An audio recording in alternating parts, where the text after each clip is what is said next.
গতকালকে ছিল একটা দাদার রিসেপশন। ওখানে কী খেলাম চলো তোমাদের সাথে শেয়ার করি। প্রথমেই ছিল লেবু স্যালাড আর তার সঙ্গে ভেজিটেবল চপ। ভেজিটেবল চপের সঙ্গে কাসুন্দি দিয়ে খেতে বেশ ভালোই লাগছিল। এরপর চলে আসলো ফ্রাইড রাইস, সাথে চিকেন কষা। এই চিকেন কষার টেস্ট একদম ইউনিক ছিল। আমার তো বেশ ভালো লাগলো, কী দিয়ে করেছে ঠিক বুঝতে পারলাম না। তারপর পড়ে গেল সাদা ভাত আর লাল শাক। বিয়েবাড়িতে লাল শাক আর ভাত ছাড়া যেন মানাই না। এরপর চলে আসলো ভেজ ডাল, সাথে চিপস। আর চিপস দিয়ে ডাল ভাত খেতে তো ভীষণ ভালো লাগে। তারপর আমাদের শো স্টপার খাসির মাংস চলে আসলো। আমি তো প্রথমে জাস্ট ভাঙতেই একদম খুলে চলে আসলো, দেখো মাংসটা এতটাই নরম হয়েছে।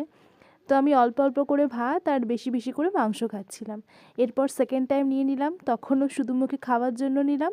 এরপর না আমি থার্ড টাইম আবার নিয়েছিলাম। তবে যাই হোক, এই শেষের পিসগুলোর মধ্যে থেকে একটা আমার হাজব্যান্ডকে দিয়েছিলাম, সবটা আমি খাইনি। এগুলো খাওয়া শেষ করতে করতেই চলে আসলো চাটনি, সন্দেশ আর তার সঙ্গে রসগোল্লা। রসগোল্লার টেস্ট ভীষণ ভালো ছিল। এই যে আমি খাচ্ছিলাম, আর তারপর আইসক্রিমটা আমরা ফাঁকা লজের মধ্যে খাচ্ছিলাম। এই যে আমার হাজব্যান্ড এখানে খাচ্ছে। আজকের মতো বাই বাই।